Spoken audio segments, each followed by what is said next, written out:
300 টকাৰ চাদৰ মেখেলা কেনেকুৱা হ'ব পাৰে মই লৈছিলোঁ এইযোৰ চাদৰ মেখেলা মিছৰ পৰা 307 টকাত আপোনালোকে যদি অনলাইন পেমেন্ট কৰে তেনেহলে আৰু কমতে পাব সো 300 টকাৰ চাদৰ মেখেলা কেনেকুৱা আহিছে বলকচন চাও আৰু আপোনালোককো দেখুৱাও যদি ভাল আহিছে তেনেহলে আপোনালোকেও ল'ব পাৰিব আৰু ইয়াতে বেলেগ বেলেগ কালাৰ अवेलेबल আছে সো মই যিহেতু ব্ল্যাকটো ভাল পাওঁ সেই কাৰণে মই ব্ল্যাকটো লৈছো আৰু ইয়াৰ পৰা ইখিনি চাদৰ হ'ব চাদৰৰ গুটে গাটোতে ফুল থাকিব গুটে চাদৰখনত ফুল আছে ইয়াতে আৰু এইটো গুনা ওয়াৰ্ক নহয় থ্ৰেড ওয়াৰ্ক কৰা আছে মানে খুটাৰে কাম কৰা আছে আৰু এই সিনটো যে দেখিছে তালৈকে চাদৰখন তাৰ পিছত এইগিটা পটি হয় আৰু ইয়াৰ পৰা এইখিনি লৈকে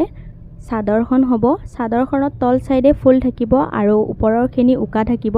আৰু এৰ পৰা ইখিনি হৈছে ব্লাউজৰ পিস সো এতিয়াটো সিলোৱা নাই মই আপোনালোকক এনে ওপৰে ওপৰে পিন্ধি লৈ পিনে দেখাই দিছো কেনেকুৱা লাগিব পাৰে আপোনালোকে অকনমান আইডিয়া ল'ব পাৰিব সো ব্ল্যাক কালাৰটো মই ভালে পাও সো মোৰ ভালে লাগিছে আৰু বহুত ভাল বুলি নকও যিহেতু পইচাটো কম হয় 307 টকাৰ চাদৰ মেখেলা ইমান এটা ভালো নহয় ইমান এটা বেয়াও নহয় কিন্তু প্ৰাইস অনুসৰি চাদৰ মেখেলাযোৰ ভাল হয় আপোনালোকে যদি ল'ব বিচাৰে তেনেহলে লিংক বুলি কমেন্ট কৰিব মই আপোনালোকক লিংকটো পঠাই দিম